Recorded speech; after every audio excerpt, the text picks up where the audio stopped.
Para enterarnos de la verdad, hay que entrevistar a los personajes que son noticia cuando están dispuestos a contarlo todo.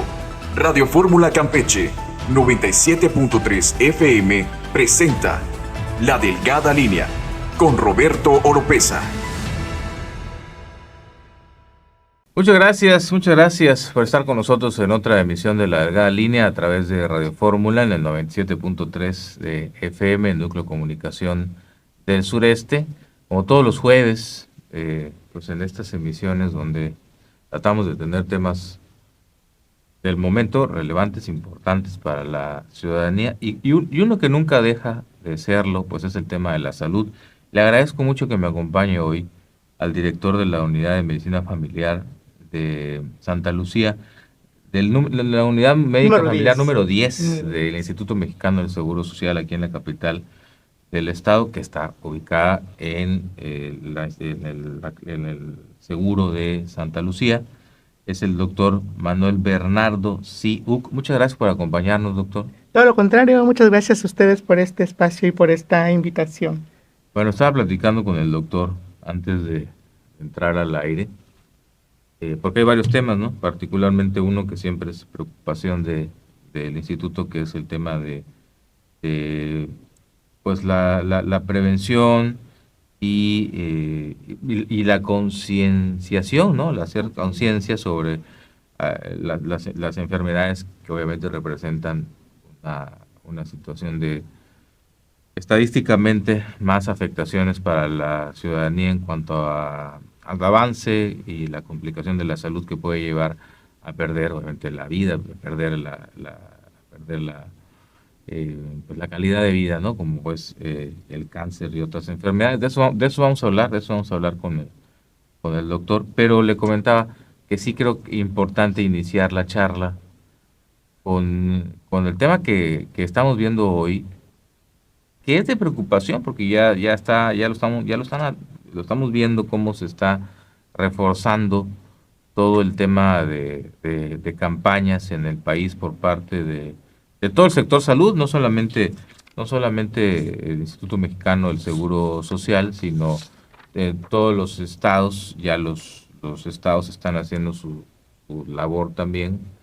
Escuchábamos a la presidenta Sheinbaum hace unos días decir que la población no debe preocuparse, porque me refiero específicamente al tema del sarampión, que es el brote de sarampión que existe en México y que existe y ya en varios países de manera muy importante, no solamente en México. Esto es un brote a nivel internacional, de preocupación a nivel internacional. No estamos hablando de que es una pandemia otra vez, ni un levantamiento de casos que digamos para tener una situación como la que vivimos hace algunos años con COVID. Por supuesto que no estamos hablando de esto, pero sí es un brote relevante, importante, que no se había tenido con la enfermedad desde hace muchos años. Incluso era una enfermedad del sarampión que ya se consideraba, doctor, si mal no estoy,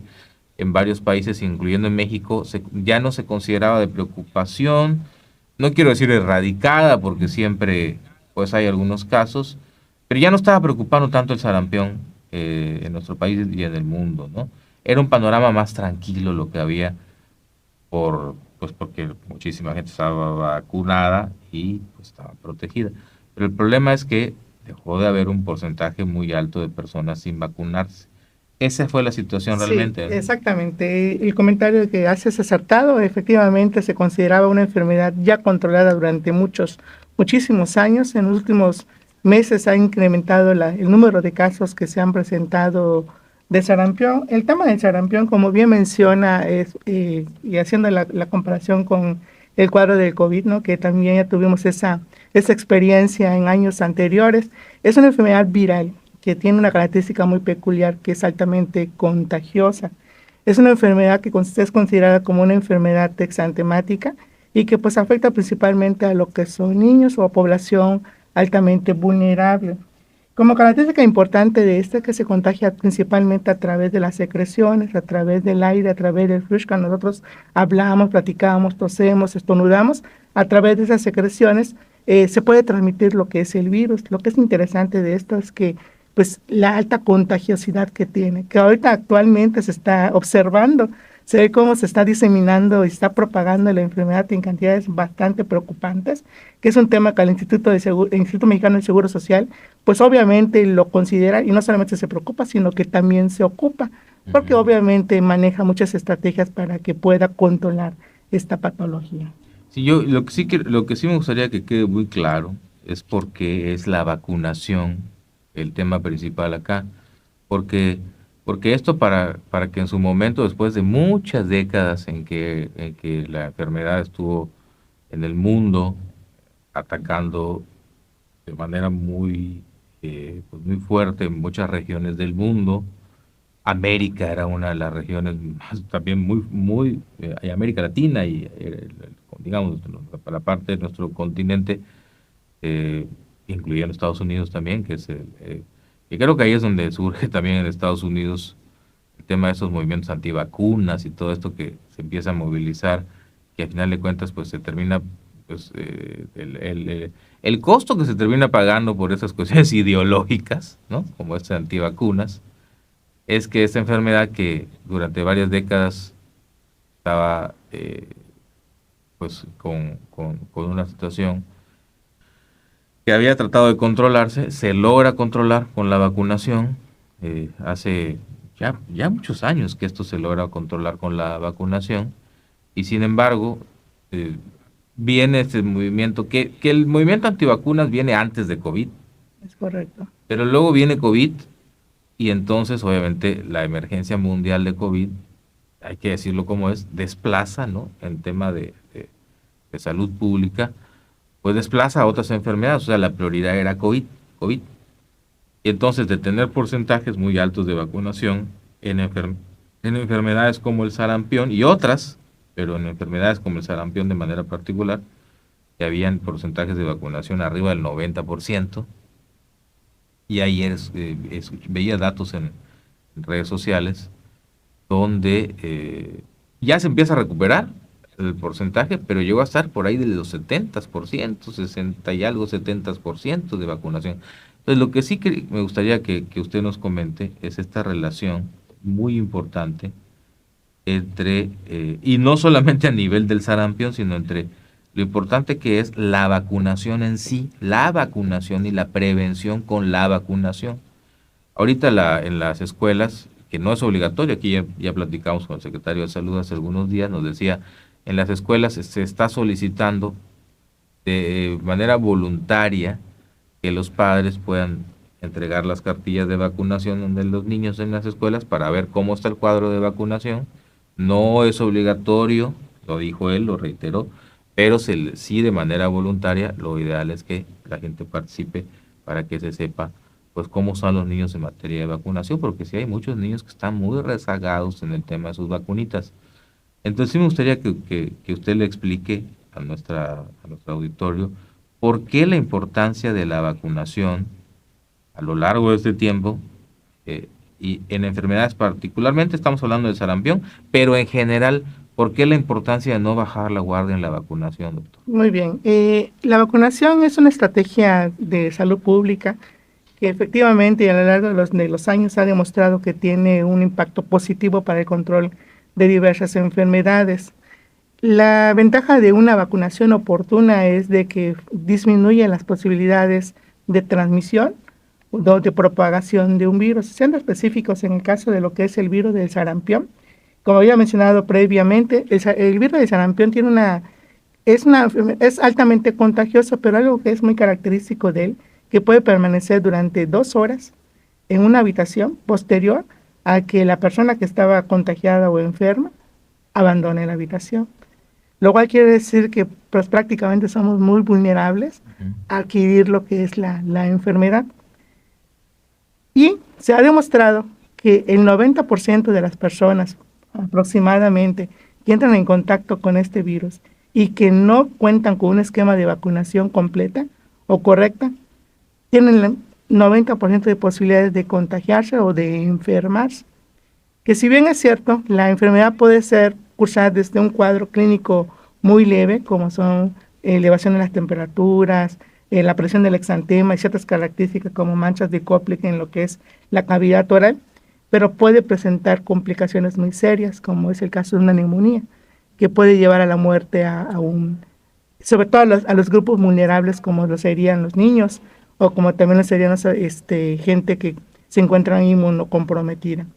La importancia de la vacunación es que permite disminuir estos riesgos, tanto de adquirir como de complicaciones posteriores a lo que es la aplicación. Efectivamente, y hace hincapié, y es muy importante lo que usted menciona, se había observado un buen control derivado de que pues nosotros como población cumplíamos con esos esquemas de vacunación. Al ocurrir muchas de las situaciones en las que a veces por la desinformación, por los grupos que usted bien menciona, que van en contra de lo que son las vacunas, por los mitos que se tienen en relación a los efectos secundarios de una vacuna, pues generó que mucha gente abandonara el uso de este esquema, de esta estrategia preventiva. Caso que está condicionando que en este momento pues tengamos un incremento. Y lo que es muy observable es de que efectivamente los grupos que se están afectando son grupos que no cuentan con un esquema de vacunación completo. ¿Qué es lo que hace una vacuna al ingresar a lo que es el cuerpo?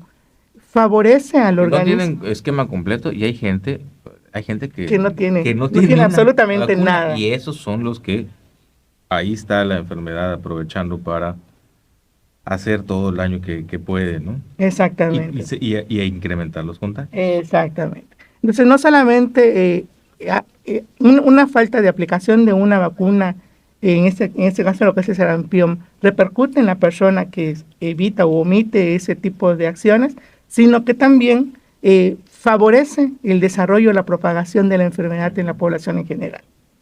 Sí, ahorita veía un dato porque menciona estos siempre son datos interesantes, ¿no? Pero para que lo tengamos muy fijo en la mente, ¿por qué es que estos virus, como el sarampión y otros, son tan contagiosos? Porque se adaptan al ambiente, ¿no? O sea, son los virus que son no microscópicos, no son lo que les sigue, que son una de las unidades biológicas más elementales que conoce la humanidad, pero a la vez de las unidades biológicas más superiores en cuanto a su adaptación. Capacidad de mutar completamente. Capacidad de mutar, el propio COVID fue un ejemplo de cómo la teoría dice, ¿no? Que el COVID pasó de la fauna, ¿no? A los seres humanos, y hay otros casos de virus que hacen esto entre la fauna y los seres humanos. Bueno, para que usted se dé cuenta de lo que significa la capacidad que tienen los virus de adaptarse, de estar en el ambiente, de sobrevivir en donde se aloja, ¿no? Y ahí mismo donde se aloja, muchas veces en el organismo, ahí mismo muta y va, entonces va complicando esto. Y la vacunación precisamente que se hace para cepas muy específicas, se hace para el tipo de enfermedad muy específico, y constantemente las vacunas, esto también me gustaría que nos lo comente y lo tengamos claro. Las vacunas son seguras, ¿no? Las vacunas, los biológicos que hay, las dosis que se ponen, no son vacunas que estaban hace 40 años cuando el sarampión no nos preocupaba, sino que todos los gobiernos y los laboratorios hacen investigación y van adaptando la vacuna, ¿no? Para que siempre esté vigente, para que siempre esté actuante, para que siempre esté de manera importante segura. Entonces, ese es otro temor de la gente, ¿no? La vacuna, y también tiene que ver con COVID, porque cuánto se dijo en COVID, ¿no? De que estas nuevas vacunas nos iban a provocar, no sé, otras enfermedades, y nos iban a complicar del corazón, y nos iban a complicar cuestiones de derrames cerebrales. Se dijeron tantas cosas que la gente le agarró temor a que una vacuna no sea segura. A ver, en el caso del sarampión, es una vacuna que tiene más de 50 años, o 60 años, ¿no? Si mal no estoy. Yo creo que es una de las vacunas más seguras que puede haber, la vacuna del sarampión, ultra probada. Sí, realmente eso es lo que menciona, ¿no? Efectivamente, los mitos o las creencias o la mala información que se tiene en relación a lo que son las vacunas, pues ha generado ese tipo de negativa en cuanto a lo que es la aplicación de los esquemas. Pero efectivamente, para que una vacuna salga y sea ya implementada, obviamente tiene que pasar miles y miles de procesos de estudios y de investigaciones, lo cual hace que obviamente sea una vacuna completamente segura. Y como bien dice, o sea, realmente eso no es algo nuevo, eso ya es de muchísimos años atrás y que ha demostrado la efectividad al momento de que se está utilizando. Entonces yo considero de que es importante que en este caso lo que es la población, pues si tiene algún tipo de duda en relación a ello, acuda a cada uno a su unidad de medicina familiar al cual está adscrita, y pues ahí tenemos varios módulos en los que ellos pueden recibir información más correcta y más acertada. Haciendo uso de los módulos de medicina preventiva o haciendo uso de lo que es la consulta de medicina familiar, el Instituto Mexicano del Seguro Social cuenta con una batería de servicios que le permitan al usuario definitivo tener un poquito más de información o mucha más información y quitarse todas esas ideas erróneas que en un momento dado pueden condicionar, pues que pongan en peligro incluso hasta la salud y la vida de a veces ni siquiera de ellos, sino a veces de sus hijos. Porque, por ejemplo, en este caso, el sarampión que está afectando a la población infantil, pues prácticamente es responsabilidad del padre o de la madre que cumpla con un esquema de vacunación o todas las acciones preventivas que corresponden. Y a veces esa mala información por parte de los padres limitan o quitan esa oportunidad a ese niño, pues, de estar protegido en términos de salud. Sí, porque aparte las vacunas todas van a tener alguna reacción, pueden presentar, o sea, la del COVID, por ejemplo, te da un poco de temperatura, un poco de dolor de cuerpo, o sea, por lo general, todas pueden presentar algo, pero a ver, eso es parte de Es parte de lo que es la vacuna, o sea, es algo que incluso cuando el paciente o el derechohabiente o cualquier usuario acude a lo que son los módulos, se le explica cuáles son las posibilidades. No quiere decir que lo va a presentar, puede ocurrir y es algo que se puede esperar, pero la mayoría de las veces, en más del 90% de los casos, pasa prácticamente desapercibida. Esa es la parte que a veces al desconocer o al no acercarse a lo que son las áreas correspondientes del Instituto Mexicano del Seguro Social, pues la población desconoce, ¿no? Y eso también hace que no tome muy buenas decisiones. Bueno, nos decía el tema muy, muy interesante, eso de que virus como el sarampión pueden estar ahí activos en una habitación cerrada 2, 3 horas ahí actuantes y dejarnos vulnerables. Por ejemplo, leía este dato, ¿no? De cómo se contagia el sarampión, y es de la Secretaría de Salud, ya lo había mencionado el doctor Manuel Bernardo ahorita, se propaga a través de gotas respiratorias, que es transmisión aérea, por contacto directo con personas infectadas, y esto de que el virus sobrevive en superficies infectando al tocar, eso también es importante, superficies contaminadas. Pues para que nos demos cuenta de cuál es la importancia de estar vacunado, de estar protegido, porque estos bichitos se adaptan al ambiente para sobrevivir y hacer su trabajo, porque ellos están también tratando, necesitan al huésped para sobrevivir, ¿no? Entonces se adaptan en los lugares propicios, cerrados, en el ambiente, también en las superficies sobrevive y puede infectar cuando tocas. Por eso la importancia también del lavado de manos, eso también es otro que desde aquella enfermedad de la influenza, creo que en el país se nos quedó eso el lavado de manos, pero hacerlo correctamente, ¿no? Porque hay gente que ya me lavé las manos, ¿no? Exactamente. También es lavado de manos, uso de alcohol y otros, pero correctamente. Exactamente, de manera correcta. Ya tuvimos la experiencia con lo del COVID, era un tema prácticamente de todos los días, el sector salud y el Instituto Mexicano del Seguro Social se encargó de capacitar a la población en relación a lo que es la adecuada higiene de manos y todo lo que son las medidas preventivas como el uso de cubreboca, etc. Desgraciadamente pasó lo que es la pandemia, empezamos otra vez como población a bajar la guardia y hemos descuidado esa parte.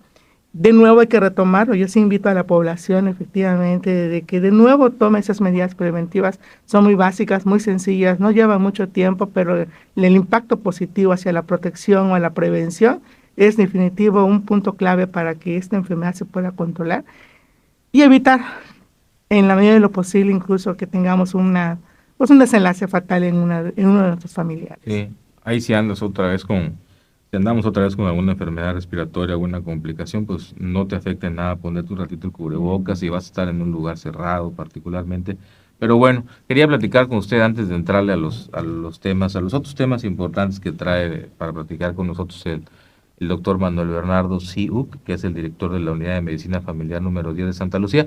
Pero antes de cerrar este tema, este bloquecito, que sí quería empezar con esto del sarampión y la vacunación, trae usted unos datos de cuáles son los grupos que se están vacunando de manera prioritaria y que lo está haciendo el IMSS ahorita con las vacunas que tiene el Seguro Social. Es correcto, sí. El Instituto Mexicano siempre está interesado y comprometido con la salud de la población.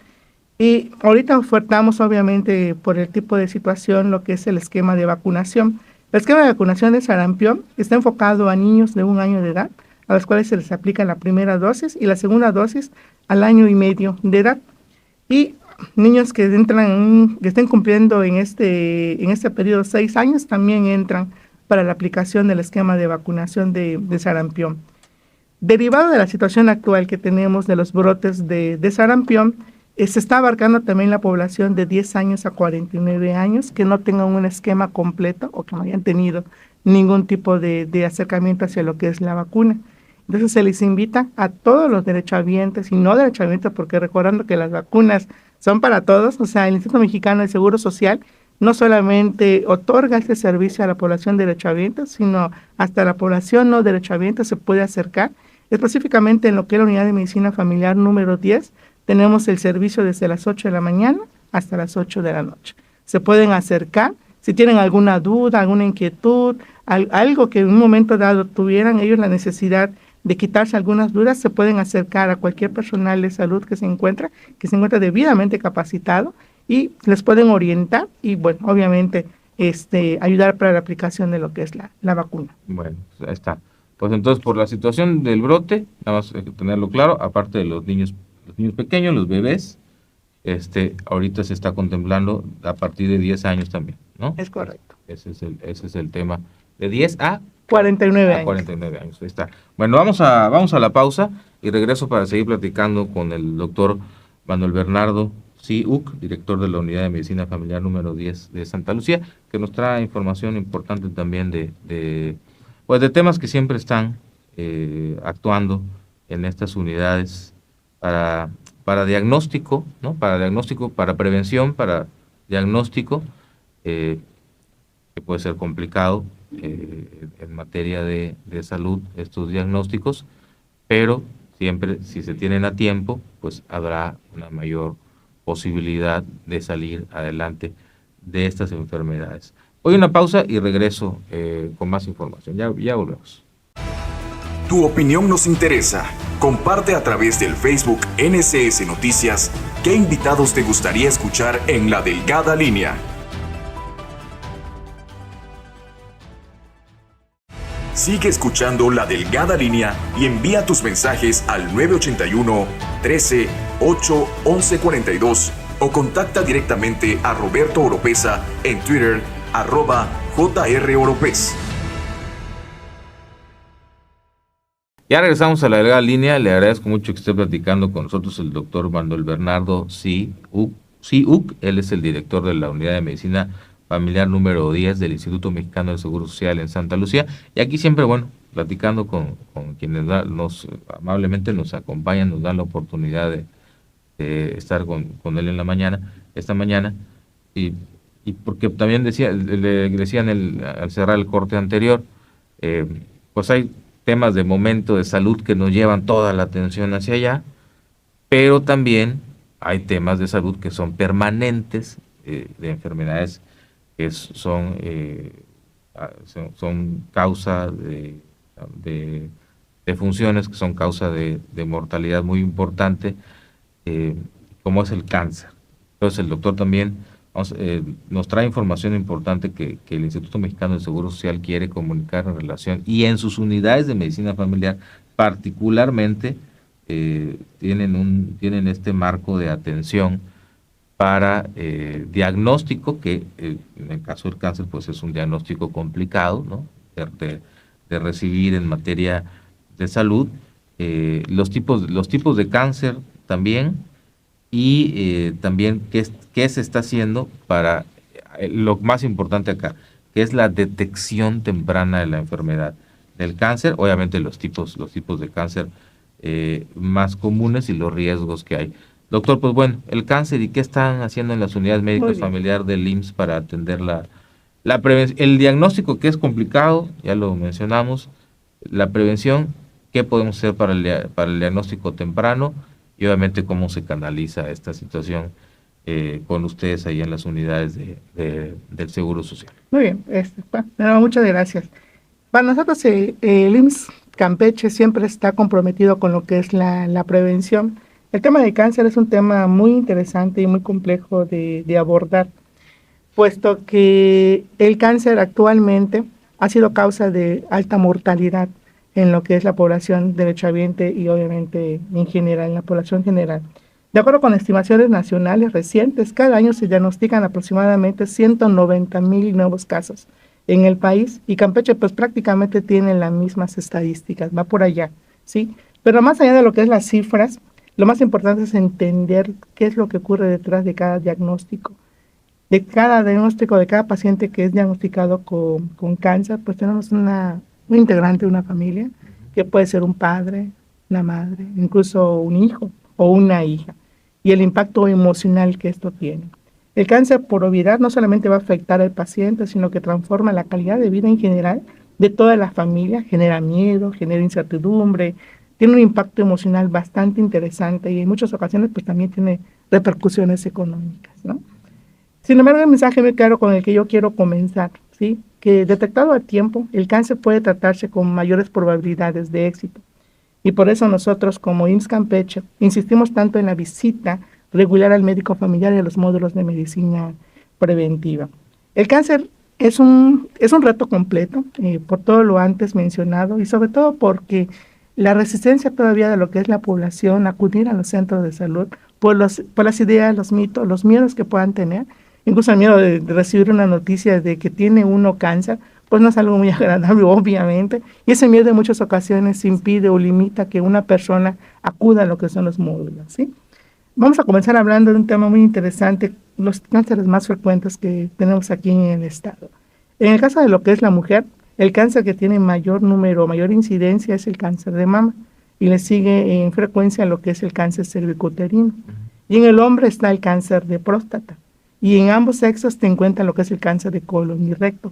Al ser los cánceres más frecuentes, el instituto genera estrategias muy fuertes en relación a la detección oportuna del cáncer. Es muy bien sabido que no es lo mismo el pronóstico de una persona que recibe un diagnóstico oportuno, cuando apenas están las fases iniciales de un cáncer, a una persona que recibe el diagnóstico cuando esto ya está muy avanzado. Por ejemplo, perdón doctor que le interrumpa, en el tema del cáncer colorectal, que ahorita lo menciona, es un cáncer agresivo, ¿verdad? Muy agresivo. Muy agresivo. Estaba viendo las noticias de información de hace unos días, un actor de Hollywood muy conocido en los años 90, una serie, en el 2023 le dan el diagnóstico de cáncer colorectal y murió antier. Exacto. A los 47 años, o sea, 2 años. Tiene una poca supervivencia, ¿no? El caso del cáncer colorectal. Y en el caso de ser un hombre joven, 47 años me parece. ¿Y por qué le hablo de casos de famosos, vamos a decir? Porque pues son los que te exponen la enfermedad cuando de repente dices, ay, se murió de 47 años, se murió de cáncer colorectal. Otra actriz también bueno, ya mayor, la señora, de la que salió con la que era mamá de Mi Pobre Angelito, ¿de acuerdo? También era cáncer rectal. Entonces, ahora lo he estado escuchando, es un cáncer muy agresivo el cáncer colorectal. Definitivo, de hecho el cáncer de colon y recto es uno de los cánceres con mayor tasa de mortalidad en relación a lo que es la efectividad de un tratamiento. Y un dato muy curioso, el 75% de los casos ocurren en pacientes que no tienen antecedente alguno en relación a cánceres en la familia. Es un dato importante porque muchas veces la persona dice, pues yo no tengo ningún familiar que haya tenido un cáncer, ¿no? La puedo vivir sin ningún problema. Sin embargo, el 75% de las ocasiones de los pacientes que tienen un diagnóstico de cáncer colorectal nunca ha tenido antecedente como tal. Entonces, de ahí la importancia de una detección oportuna y el no confiarse. Sí. Bueno, y me estaba comentando, aparte, cervicuterino, de próstata, el cáncer de mama, ¿no? Que es el número uno. El cáncer de mama es el cáncer Número más uno. frecuente en las Sí. mujeres. Prácticamente un cuarto de los cánceres son cáncer de mama. Pero algo muy interesante, o sea, es un cáncer que es altamente detectable y cuando se diagnostica a tiempo, el pronóstico es bastante favorable. El otro es el cáncer cervicouterino, que por cierto ahí nos volvemos a remitir al tema de la vacuna, porque Sí. este cáncer que es el segundo en preeminencia, existe la vacuna contra VPH, ¿no? Entonces ahí tenemos eso prevenible Sí, también. el cáncer cervicuterino está muy asociado al virus del papiloma humano. La mayor parte de los casos de cáncer cervicuterino existe el antecedente de haber adquirido la infección por este virus. Y lo que menciona, tenemos en el instituto la vacuna contra VPH, que es una herramienta y una estrategia fundamental para evitar un desarrollo a una evolución hasta un cáncer cervicuterino. Y en el cáncer de mama, por supuesto, el tema de la detección temprana. Definitivo. En todos los casos, la piedra angular es la detección oportuna. Pero en el caso del cáncer de mama, la detección la puede iniciar la propia mujer de manera íntima y personal. Exacto, ¿no? exacto. Siempre se les recomienda a las mujeres la realización de la autoexploración. Existen muchas ideas actuales, incluso por cuestiones ya sociales, en donde se ha limitado a la mujer en autoconocer su cuerpo. Esto hace que en muchas ocasiones, y lo vemos todos los días cuando llegan a lo que son los servicios de medicina familiar o lo que es el instituto, pacientes a los que nosotros le preguntamos, bueno, ¿y nunca te revisaste? No, es que a mí me da pena revisarme o incluso me da pena ponerme frente al espejo y hacer una exploración. Me sentía yo incómoda porque es así como a mí me crecieron. Y claro que incluso pacientes que ya han tenido algún desarrollo, ya algunos datos clínicos muy evidentes, que a veces uno piensa, no creo que lleguen a ese grado sin que el paciente acuda a un servicio, te das cuenta de que el motivo por el cual es la pena, el temor, todo lo que puede estar detrás, el de llegar a acudir a un médico y decir, bueno, revísame, etc. Esos miedos, esa incomodidad que en un momento dado puede tener, ha sido un factor clave para que muchos pacientes se diagnostiquen de manera muy, muy tardía en relación a lo que es el cáncer de mama. Fíjese, hace un par de meses platicaba con el doctor Fregoso, el doctor Luis Fregoso, que es uno de los mejores oncólogos que hay en Campeche, y me decía del tema también de estos mitos que hay de que pues, y mucha gente va con mitos, es eso, es la palabra de hacerse los estudios, por ejemplo, las biopsias, ¿no? Y platicábamos de que hay gente que dice, no, es que no me hago la biopsia porque si me tocan el cáncer, ¿no? Si me tocan ahí, eso se me va a expandir, se me va a extender. Que es uno de los más comunes, ¿no? Sí. Que en realidad el estudio de la biopsia, pues es una aguja muy fina, muy dirigida, sí. Tiene su particularidad, y sí puede ser, me decía él, un poquito incómodo de repente hacerlo, pero se hace de manera es un estudio de manera muy segura. Creo que hay una parte del otro estudio importante que es la mastografía, ¿no? La mastografía. Que se aprieta tantito la mama, nada más, y puede ser que haya un poquito de dolor, pero en el caso de la biopsia, sí estos mitos de que si me tocan ahí, ay, no, ni siquiera eso de que te abran, porque eso es muy común, ¿no? Decir, si me abren para ver, no te van a abrir, es una agujita, y si te tocan, no se va a expandir. Pero hay mitos incluso con relación a estos estudios. Y estamos hablando ya de fases más avanzadas en términos de diagnóstico, ¿no? Pero partiendo desde lo que es el inicio, la detección. Todavía la resistencia, en caso del cáncer de mama, de realización de una mastografía, el temor de que es muy doloroso y que sí resulta incómodo, porque no podemos mentir y decir que no resulta incómodo, pero el beneficio que se tiene a largo plazo supera las molestias que en un momento dado puede tener la mujer, ¿no? Por eso es importante, y el Instituto Mexicano de Seguro Social siempre está haciendo hincapié en la detección. Ahorita, por ejemplo, tenemos nosotros ya habilitado el mastomóvil exclusivamente para la realización de estos estudios. La infraestructura hay, las estrategias existen, pero todavía nos falta una parte que es la parte más difícil, que la población se acerque a hacer uso de esos recursos que definitivamente van a beneficiar de manera positiva y nos van a permitir detectar. En muchas ocasiones creemos como pacientes de que, bueno, le puede pasar a mi vecina, le puede pasar a miles de personas, pero a mí nunca me va a pasar eso, ¿no? Y esa es una ideología que en un momento dado genera también que tengamos muchos atrasos en los diagnósticos. Esto platicábamos en el corte, sí, cómo hay otras enfermedades, caso VIH, todos que platicábamos antes de regresar del comercial, que precisamente han tenido momentos muy recientes de que hay un levantamiento de casos muy importantes por temas ideológicos, por el tema de pensar que a mí no me va a pasar nada. Exacto. Particularmente, o porque enfermedades como sarampión, pues nunca he escuchado que nadie se muera de sarampión, ¿no? O el tema de VIH, oye, no, pues yo sé que fulano, mengano, le diagnosticaron VIH, pero velo, está bien, mejor que nunca, sí, ¿no? Sí. Entonces, la ideología nos va complicando mucho el tener siempre presente el sentido preventivo, ¿no? Y eso me parece que es de lo sí, y repito, hay la importancia siempre de acercarse a un profesional para recibir la información más científica, más acertada y que va a tener beneficios para la persona. Claro. Bueno, y por supuesto cuando estamos hablando de temas como el cáncer, pues no debemos nunca bajar la guardia, ¿no? Es correcto. Ahí sí creo que quien puede tener una sospecha, ¿no? O antecedentes, que también esto es relevante, ¿no?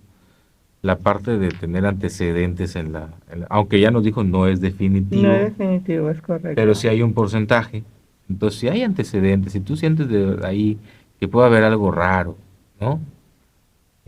Pues sigue esto. Y además, algo que también platicaba con el doctor Luis hace unas semanas, un poco a veces que uno no entiende, a ver, porque decía el mastomóvil. Todo esto, yo me atrevería a decir el 99% de los casos, estos temas que trae el Seguro Social o que trae el sector salud, son gratis. Es correcto. Son gratuitos. No te va a costar nada. Claro. O sea, si estás cerca de tu comunidad o cerca de tu colonia, de repente una campaña de estas, lo más probable, el 99%, es que no te va a costar ni un peso hacer de esto. Sí, es gratuito. Entonces, sí. Eso también, doctor, que no entiendo por qué a veces no. Porque sí, hay muchos problemas en el sector salud, Pero hay campañas que han sido permanentes y hay programas y políticas que han sido permanentes, y en el caso de estos de prevención, para hacer diagnósticos tempranos de cáncer, muchos es gratis. Así es. ¿No? O sea, no nos va a costar. Así es. ¿Qué es lo que nos cuesta? Dar un paso e ir a hacernos y perder el miedo a que me digan que al final pues tengo algo. Pero si no sé que tengo algo, pues más probablemente me voy a morir. Claro. Sin un tratamiento. Claro. Y ahí pues invitar a la población a hacer uso de esos recursos que siempre van a ser para beneficio propio. Bueno, vamos a un corte comercial y regresamos. Bueno, también otro tema, factores de riesgo. Si le parece, volvemos con este Perfecto. Tema. Factores de riesgo en el caso de los principales tipos de cáncer, cuáles son los factores de riesgo, que nos comenten también este tema importante. Ya regresamos, estoy platicando con el doctor Manuel Bernardo Siuk, él es el director de la Unidad de Medicina Familiar número 10 del Instituto Mexicano del Seguro Social, la que está ahí en el barrio de Santa Lucía. Ya volvemos. Tu opinión nos interesa. Comparte a través del Facebook NSS Noticias qué invitados te gustaría escuchar en La Delgada Línea. Sigue escuchando La Delgada Línea y envía tus mensajes al 981 13 8 11 42 o contacta directamente a Roberto Oropesa en Twitter @JROropez.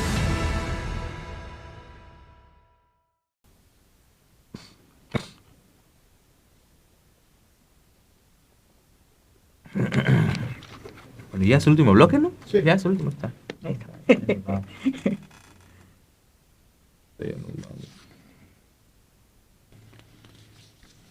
Y ahí regresa a cabina usted, ¿verdad? Sí, ahorita regresamos a redacción. Sí, estamos todo el día, aquí andamos buena parte. Nos vamos a la casa y también seguimos home office. Ahí está. El niño con cáncer. Mira. El Oncocrin.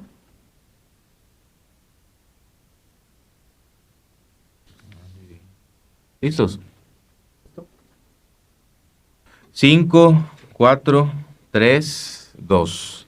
Ya regresamos a la parte final. Estamos platicando con el doctor Manuel Bernardo de Medicina Familiar del IMSS. Y ahorita estaba viendo, hay un centro de referencia estatal para la atención del niño con cáncer. ¿Y por qué digo esto del tema del niño con cáncer? Porque sin duda es la población, junto con las mujeres, los niños, más vulnerables cuando hay que enfrentar estas enfermedades. Por supuesto, los hombres también, pero sin duda los niños pues siempre son. Y existe, ¿no? Existe, está ahorita ubicado en el Hospital General, el HGZ1, con la medicina familiar número 1, y funciona pues, prácticamente a las 24 horas del día. Tenemos siempre, en nuestras comunidades de primer nivel, tenemos comunicación muy cercana con el Oncocrin, que incluso nos orienta o cuando detectamos a algún paciente que tenga algún tipo de urgencia oncológica, se deriva de manera inmediata y se le da una atención prioritaria. Cuentan con personal altamente especializado en esa área. Y la verdad que hemos tenido muy buenos resultados y muy buena aceptación por parte de lo que son los usuarios de ese servicio. ¿Hay alta prevalencia de cáncer en niños en Campeche? Sí, definitivo. Es uno de los cánceres también, desgraciadamente agresivos, muy agresivos por la evolución. Pero bueno, el instituto siempre está comprometido con dar pues lo último que tenemos en términos de tratamiento, y eso también ha favorecido el buen desarrollo y evolución de estos pacientes. ¿Qué tratamiento están dando ahorita aquí, doctor? ¿Hay quimios, hay radio? Sí, de hecho, dependiendo del tipo de cáncer, sí, pues se maneja pues desde lo que es la quimioterapia, la radioterapia, procesos quirúrgicos, dependiendo del tipo de cáncer, es el abordamiento. ¿La inmunoterapia, doctor? También va a depender mucho del tipo de cáncer. Y esa parte ya el oncólogo es el que se encarga de determinar cuál es el tratamiento de acuerdo al tipo, al grado, al estadio de cada cáncer, cuál sería el abordaje que va a tener cada uno de los pacientes. Pero sí existe en el IMSS, sí, la definitivo, inmunoterapia. sí, definitivo. Sí. Porque la inmunoterapia es algo de lo que puede ayudar mucho, ¿no? Definitivamente. Mucho. Así es correcto. Esta situación. Bueno, decíamos factores de riesgo, doctor. Sí, pues factores de riesgo. Muy bien. Fíjese que es de manera general podemos mencionar desde el hecho de los malos hábitos alimenticios, el uso del tabaco es también un factor de riesgo para múltiples tipos de cáncer, la obesidad, el sedentarismo y entre otros factores. Pero vamos a ser muy específicos porque me encantaría hablar de manera muy general de cada uno de los cánceres, de los más comunes. Por ejemplo, en el cáncer de mama, un tema que está también muy importante es una paciente que no ha tenido nunca hijos. Es un factor de riesgo para el desarrollo de lo que es el cáncer de mama. Otro factor de riesgo muy importante es la obesidad y el uso del tabaco, entre varios. En el caso de lo que es el cáncer cervicuterino, habíamos mencionado previamente lo que es la infección con el virus del papiloma humano, que está asociado al desarrollo de lo que es el cáncer cervicuterino. No quiere decir que todo paciente que tenga virus del papiloma humano va a desarrollar cáncer, pero sí una alta tasa de pacientes que tienen cáncer sí tienen antecedentes de haber padecido el virus del papiloma humano. Entonces, es un factor de riesgo muy importante. Entonces, una paciente que tenga este factor de riesgo es importante que se esté dando seguimiento de manera correcta y las detecciones oportunas para evitar que vaya a evolucionar hacia un cáncer cervicuterino.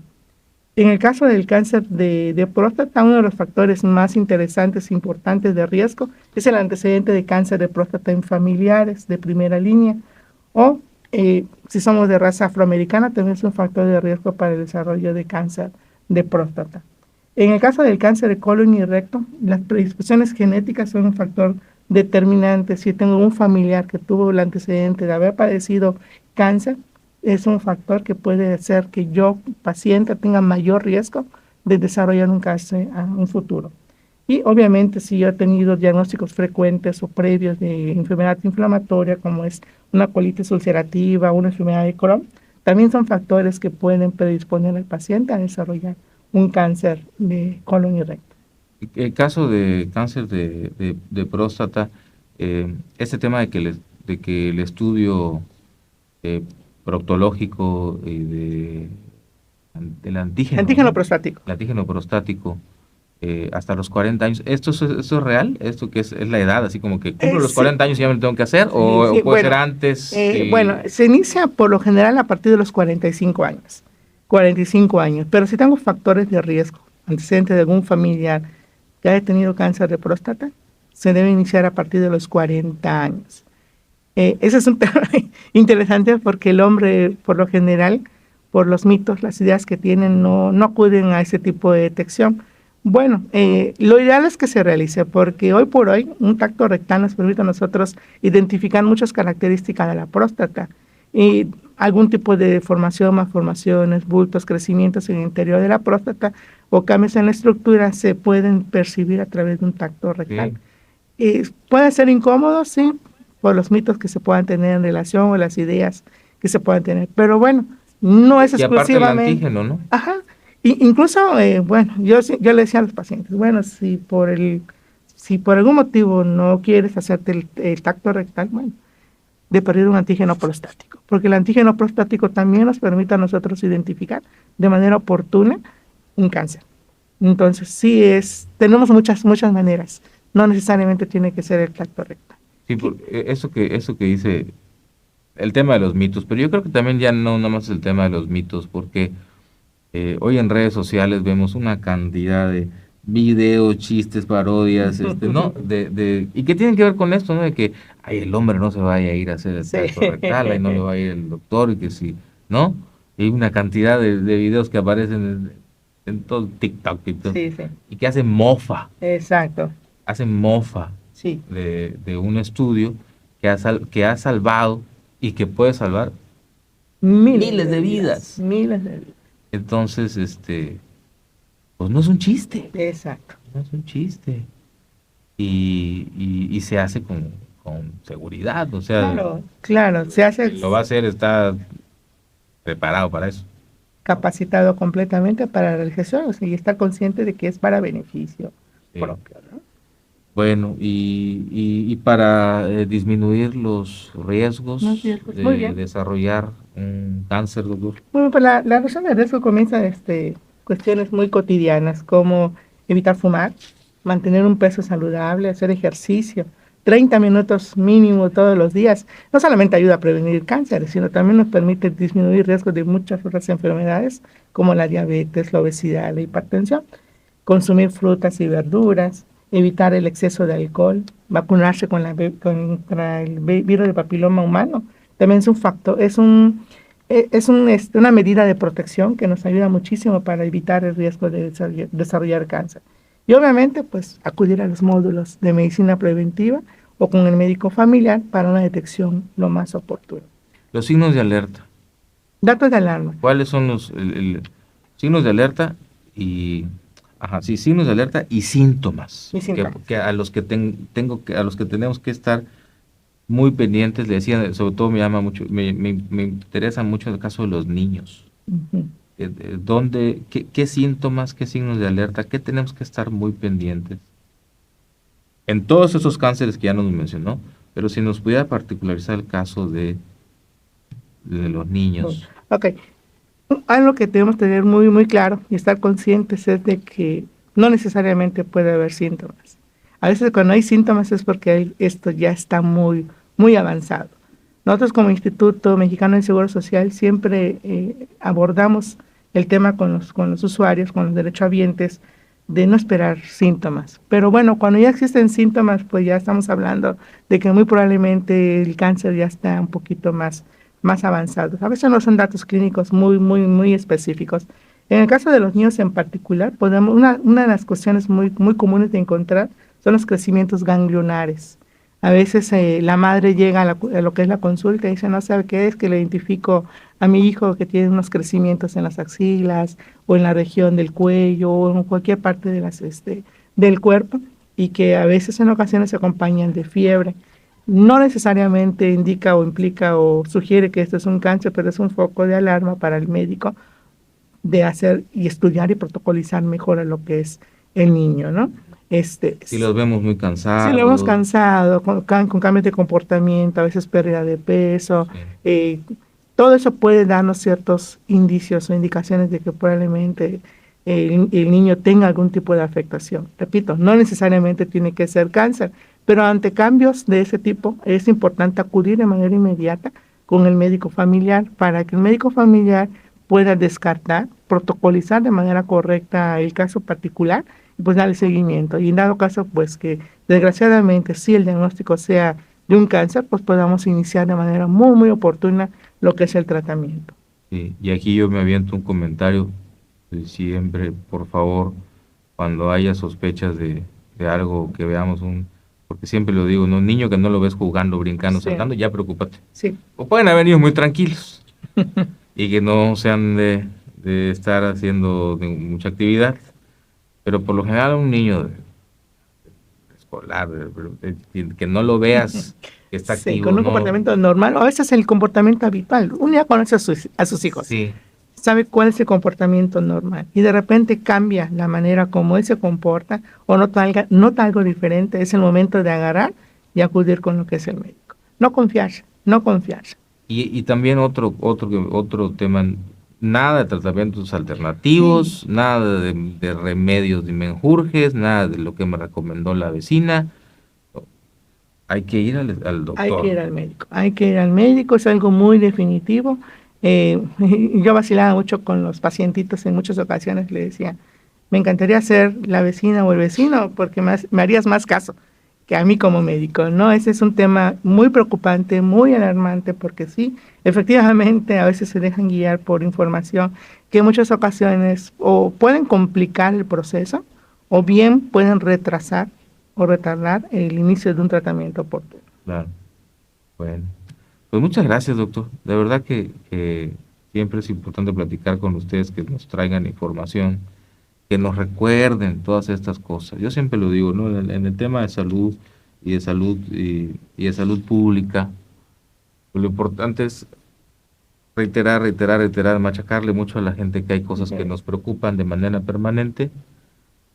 Hay casos ahorita como el que iniciamos la charla platicando, como el tema de los brotes de las enfermedades como el sarampión, que como que ocurren al momento y se llevan toda nuestra atención, ¿no? Durante semanas, meses, años se llevan toda nuestra atención y de repente ahí van desplazando de la importancia cosas que tenemos desde hace mucho tiempo también, por ejemplo, obesidad infantil, diabetes, ya hablamos ahorita del tema de los cáncer, ¿no? Del cáncer, pero bueno, digo, no se puede negar, en México la diabetes es la superior a cualquier cosa, ¿no? La diabetes es la principal epidemia que tenemos en México, es la diabetes y las enfermedades cardiovasculares también, las complicaciones por sedentarismo, por la mala alimentación, cosas que ya ahorita nos mencionaba el doctor Manuel Bernardo, pero siempre lo importante es estar informados. Es correcto. Reiterar la información. Ustedes de manera institucional también, qué bueno que nos permiten platicar de estos temas, pero bueno, no abandonar y no salirse de ahí.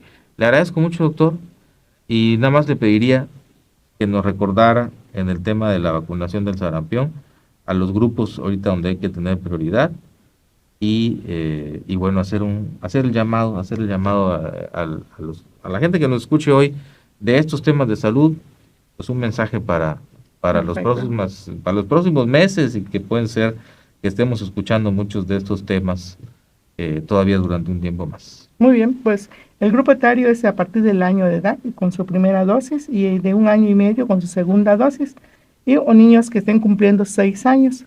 Y ahorita, derivado de la situación actual del sarampión, pues el grupo etario de 10 a 49 años también se les está aplicando el esquema de vacunación.